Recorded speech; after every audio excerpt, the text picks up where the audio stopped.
Hi, welcome to this video where I describe the process of building a new back garden pond. As I mentioned in the last video, I realised that I would have to move my pond to elsewhere in the garden around the beginning of the year. The main challenge would be that the site of the new pond would overlap with the site of the existing pond. That meant that I would have to completely empty and effectively destroy the existing pond before the new pond could be completed. Since the existing pond had lots of plants and some creatures in it, and I planned to add a few more before the new pond would be created, I decided to create a temporary pond or holding tank to hold the plants and creatures while I completed the new pond. To be honest, I wasn't completely sure how I was going to manage this transfer when I started digging.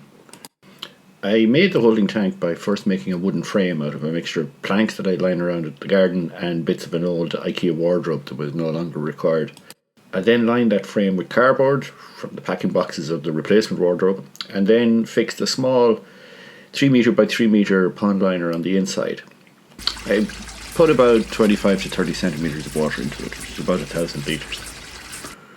It worked fine, but I'll be the first to admit that it didn't look great. If you think it looked like a hillbilly paddling pool, you should have heard what my wife called it. To make matters worse, I created the holding tank in February, thinking that I'd be able to dig the new pond soon afterwards. But since I didn't actually get around to the dig until June, the temporary pond looked even worse and overgrown by the summer.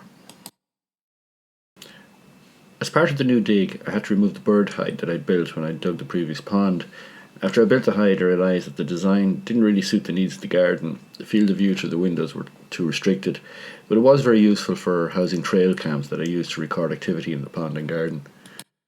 I also had to dig out a tunnel that ran across the garden as part of a fairly elaborate enclosure for our cats. I'm not showing the full enclosure in the video because it looked like a shantytown, which is another cause of angst for my wife. A bigger pond meant a bigger hole to dig, and I decided to design it so that the rainwater could drain into it from the lower part of the garden. As you can see, the previous pond was higher, so I had to top it up manually when water evaporated, which I wouldn't have to do with the new pond, since rainwater would do the job for me, hopefully.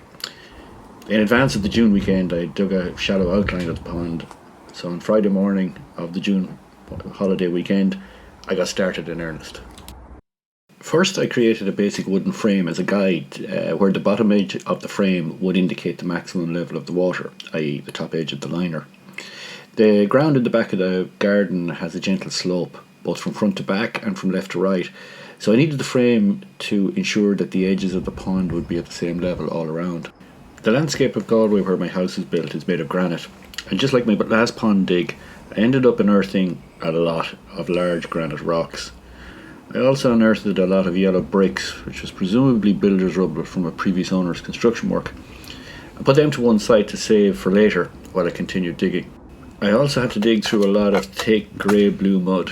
It's effectively waterproof and is also excellent material for nest building for birds. I saved some of this mud so I could add it back to the border of the pond once it was finished, so that birds could use it for nesting. I also moved more of the remaining plants from in and around the old pond back to the holding tank. I continued the digging on Saturday, continuing to fish out lumps of granite and bits of yellow bricks. I dug out the deepest part of the pond where the lilies would be planted and continued to shape the upper steps of the pond where the plants that like shallow water would go. As I was digging, I was also gradually pushing the liner of the old pond back further and further so that it was getting smaller, but was still holding water and pond life such as dragonfly larvae and baby frogs. I should mention that the weekend was very warm and sunny, so I wasn't really making the progress on the digging that I'd hoped, despite the use of some performance enhancing inputs. That's iced water in the glass, by the way. Sunday morning began with a welcome distraction. 4 baby wrens had just fledged and were bouncing around the back garden, accompanied by their anxious parents. Now, I could have spent the entire day watching them and filming them, but I was under a bit of pressure time-wise to keep on with the digging. By late afternoon, I had finished the digging, creating gently sloping sides at each end and more defined steps on either side. In the middle was the deepest area where the lilies would be rooted. I made a point of measuring the deepest part of the pond, since I wanted to be sure that I'd have at least 60 to 70 centimetres of depth once I'd added back in the soil and rocks after the liner was installed.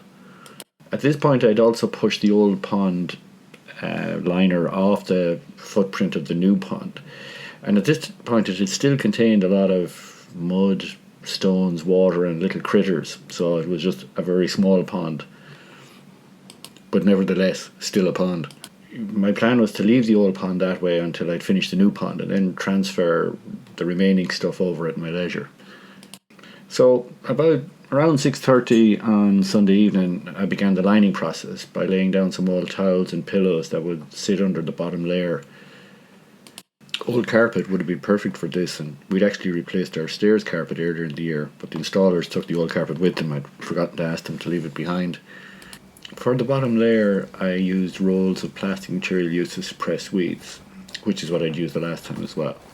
I held the lining in place with stones until I was ready to lay down the next layer on Monday.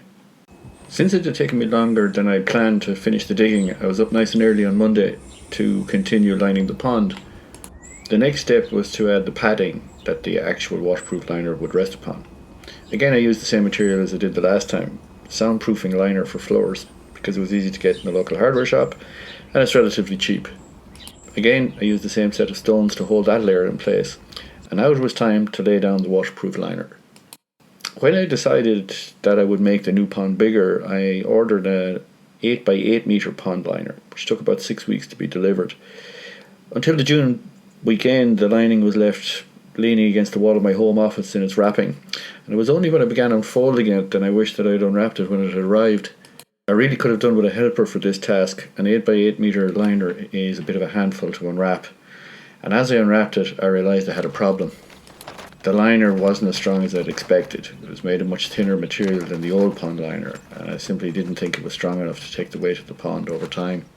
Now, I had no way of getting a new pond liner quickly, and I certainly didn't relish telling my wife that the garden would look somewhat unfinished for another month or so. So I decided that the only solution would be that I needed to finally empty the old pond and reuse that liner. I don't have any footage of the next couple of hours, but emptying the old pond was a dirty, messy job that I just had to get done as quickly as possible. I'm not sure what any neighbour looking out their back window must have made of the sight of a middle-aged man covered head to toe in pond mud on his hands and knees scrabbling around for real imaginary frogs. I'd like to think that they'd assume I was doing a tribute to the works of Samuel Beckett through the medium of interpretive dance, but I'm sure they just thought I was mad. In any case, by lunchtime, I'd placed the old liner underneath the new one so that if it does spring a leak, only the shallowest area of the pond would be impacted. I then placed a thicker layer of padding on the top of the liner, which would hopefully protect against punctures, and then covered that liner with a layer of canvas liner, which is the top and final layer. In the deepest part of the pond, I placed some granite rocks on the bottom and replaced some subsoil from the digging. I then added the lilies from the other pond and added some water. I set up a pump to move the water from the holding tank to the new pond, and while the water was filling up, I set to work taking the plants from the holding tank and planting them along the shallow edges of the new pond. I used rows of stones to act as holding walls for the soil for the shallow water plants. Over time, the roots of the plants will bind the soil and the stone together. I continued the planting work through Tuesday, covering the canvas liner with subsoil, planting the sides with the aquatic plants, and pumping the water from the holding tank into the pond. I have a small water pump, and I placed the pump inside a pot in the holding tank to act as a filter. Water could bubble up through the bottom of the pot, but small creatures could not, as they might not survive going through the pump. Once the water level in the holding tank became too low to pump, I used a bucket to transfer the dregs of the holding tank over to the new pond. By Tuesday evening, the pond was in reasonably good shape. All the aquatic plants were transferred. There was a reasonable amount of water in the pond. I'd also released a couple of barrels of rainwater that I collected a couple of weeks earlier. I still have plenty of edge landscaping to do, but I could do that at a more reasonable pace. So, am I happy with the design of the new pond? Well, so far so good. In the old pond, I'd put an island in the middle of it, and I did think about doing the same in the new pond.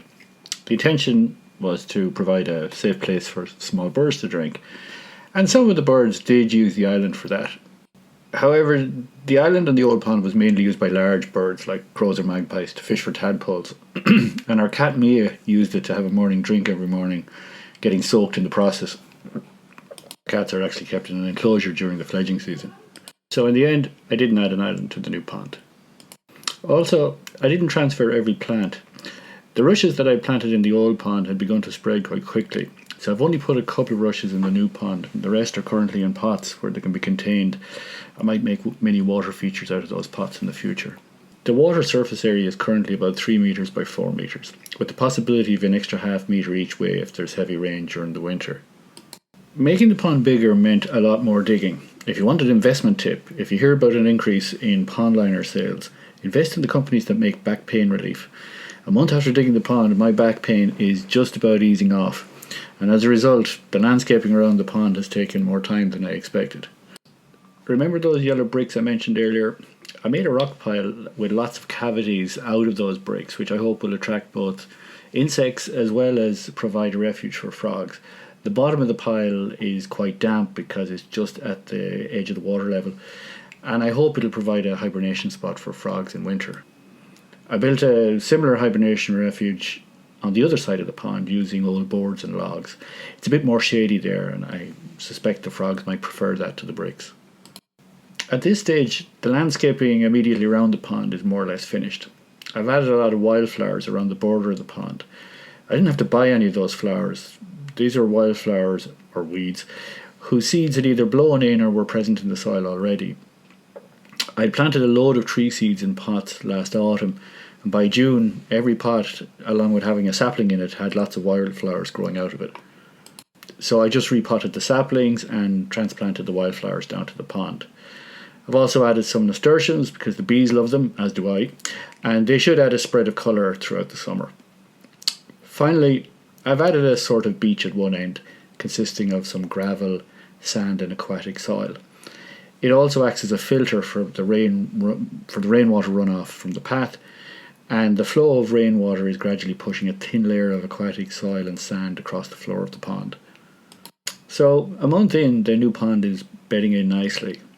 I hope you've enjoyed this update. In my next video, I'll give an update about how the plants, birds and insects have taken to the pond over the last month. Talk to you soon.